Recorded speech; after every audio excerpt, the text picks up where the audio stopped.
Good morning, students. Myself, Dr. Usha Vyas. Today, I will give you a brief life sketch of William Shakespeare. Very little is known about William Shakespeare's life. Scholars have dug up the earlier records and have collected stray facts which are generally accepted both by critics and readers. According to the register, William Shakespeare was baptized on 26 April 1564 in Holy Trinity Church, Stratford-on-Avon in Warwickshire. Since baptismal ceremony usually took place 2 or 3 days after the birth of a child, it's commonly believed that William Shakespeare was born on 23rd April 1564. William Shakespeare was the third child of John Shakespeare and Mary Arden. John Shakespeare was a prominent citizen of the town and often held many offices in the municipal council, including that of High Bailiff, equivalent to the office of the mayor these days. It is on record that William was sent to the local grammar school when he was about 7 years to learn. In that school, William did not prove to be an ardent learner and picked up little of Latin and Greek.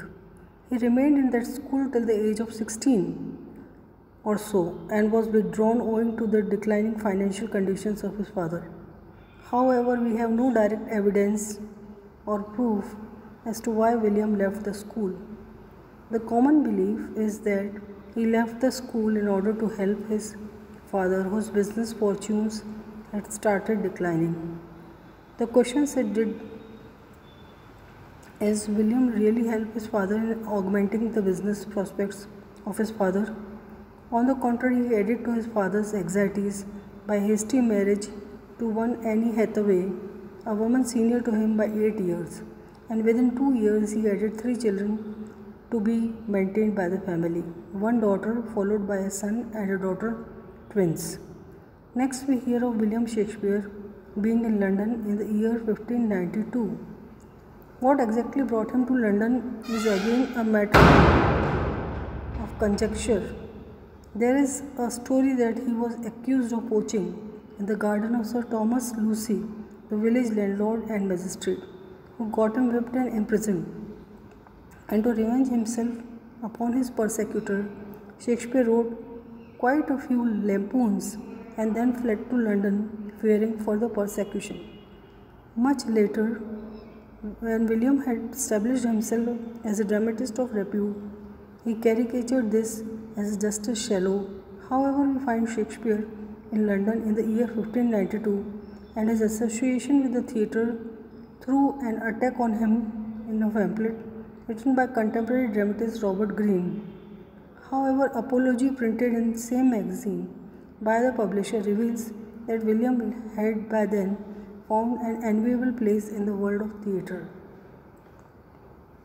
During the years 1592 to 93, Shakespeare published 2 narrative poems, Venus and Adonis and The Rape of Lucrece, which he dedicated to his patron, Earl of Southampton, which brought him instant fame, though he had already written 2 comedies and 3 history plays. By 1594, William Shakespeare had become one of the organizers of Lord Chamberlain's Company, a theatrical group in which he played the double role of a playwright and an actor.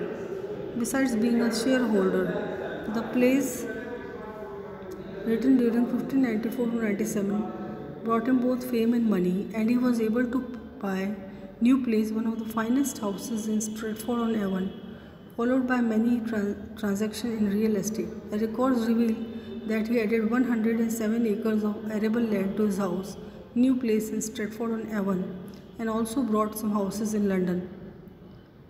From 1592 onwards, Shakespeare became hectically busy in writing play after play, and by 1601 he had written comedies and 2 history plays and 2 tragedies, Romeo Juliet and Julius Caesar, which brought him fame.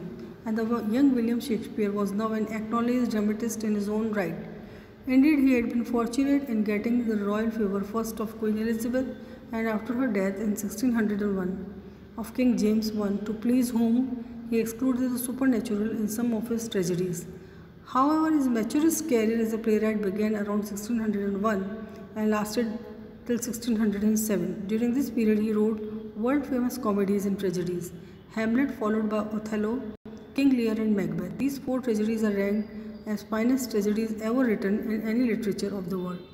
These are the plays which explore the nature and abysmal depths of evil to which human beings can sink.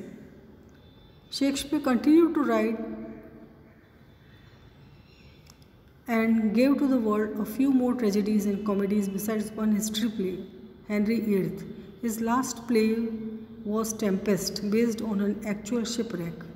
Around 1611 to 12, William Shakespeare retired to his birthplace and started living a quiet life in a new place at Stratford-on-Avon.